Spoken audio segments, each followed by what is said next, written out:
நாம இன்னைக்கு இந்த வீடியோவில் பார்க்க போகிறது என்ன பார்த்தீங்க அப்படின்னா, காதல் என்பது பொது உடைமை. இந்த படத்தோட மூவி ரிவ்யூ தான் பார்க்க போகிறோம். இந்த படத்தோட ஒன்லைன் எடுத்துக்கிட்டீங்க அப்படின்னா, ஹீரோயின் அம்மா கிட்ட இது மாதிரி நான் ஒருத்தர் லவ் பண்ணுறேன் அப்படின்னு சொன்னது அம்மா பயங்கர குஷி ஆகிட்டே, நானும் லவ் பண்ணிட்டு எதுவுமே சொல்ல மாட்டேன், கூட்டிட்டு வா சண்டே நம்ம வீட்டில் லஞ்சே அரேஞ்ச் பண்ணிடலாம், எல்லாத்தையுமே விவரத்தை நான் நேர்லேயே கேட்டு தெரிஞ்சுக்கிறேன் அப்படின்றாங்க.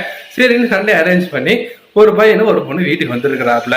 இப்போ அம்மாட்ட டிஸ்கஷன் எல்லாமே லஞ்ச் டைம்ல உட்காந்துட்டு இருக்க போது, ஓகே அவங்க லவ் பற்றி சொல்லுங்கன்னு கேட்கும் போது தான், நான் லவ் பண்றது இந்த பையன் இல்லை அந்த பொண்ணு அப்படின்ட்டு நம்ம ஹீரோயின் கை காட்ட, இந்த ரெண்டு பொண்ணுங்க லவ் பண்றாங்க அப்படிங்கும்போது அவங்க வீட்டில் எப்படி ஏத்துக்கிறாங்க, என்ன நடக்குது அப்படிங்கிறத படத்தோட மீதி கதையை அமைச்சிருந்தாங்க. படத்தோட கதை திரைக்கதை ரெண்டுமே நல்லா இருக்குது. படத்தோட ரன் டைம் 1.25 மணி நேரம் இருக்கிறதா எங்கேயுமே போர் அடிக்காம ரொம்ப சூப்பராக போயிருந்தது. இந்த மலையாள படம் மாதிரி தமிழில் வராதான் எதிர்பார்க்குறவங்க இந்த படம் ஒரு தரமான படமாகவே இருந்தது. ஒரே வீட்டுக்குள்ளே கிட்டத்தட்ட 95% படமே வந்துட்டு மொட்டை மாடியிலேயே பேசி வீட்டுக்குள்ளேயே பேசி நகர மாதிரி ஒரு திரைப்படமாக வந்துட்டு அமைச்சிருந்தாங்க. அதில் கதைக்களம் ஆகட்டும், சின்ன சின்ன இடத்துல ஹியூமர் ஆகட்டும், அழகான எமோஷன்ஸ் ஆகட்டும் ரொம்ப அழகாக வந்துட்டு பிரதிபலிச்சிருந்தாங்க. நடிச்ச எல்லாருமே ரொம்ப சூப்பராக நடிச்சிருந்தாங்க. ஒரு கட்டத்துக்கு மேலே ரோகிணி வந்துட்டு இவ்வளோ லவ் அப்படின்னா சப்போர்ட் பண்ணிட்டு இருக்கிற திடீர்னு தன்னோட ஒரு பொண்ணு லவ் பண்ணுதுன்னு தெரிஞ்சதுக்கு அப்புறம் எப்படி மாறுறாங்க, எப்படி சேஞ்ச் ஆகுறாங்க ரொம்ப அழகா எடுத்திருந்தாங்க. வினித் நல்லா பண்ணியிருந்தாரு. த்ரூ அவுட் வந்துட்டு ஓவரால் ஒரு 4-5 கேரக்டர் வச்சுட்டு அழகா படம் எடுத்து பிடிச்சிருந்தாங்க.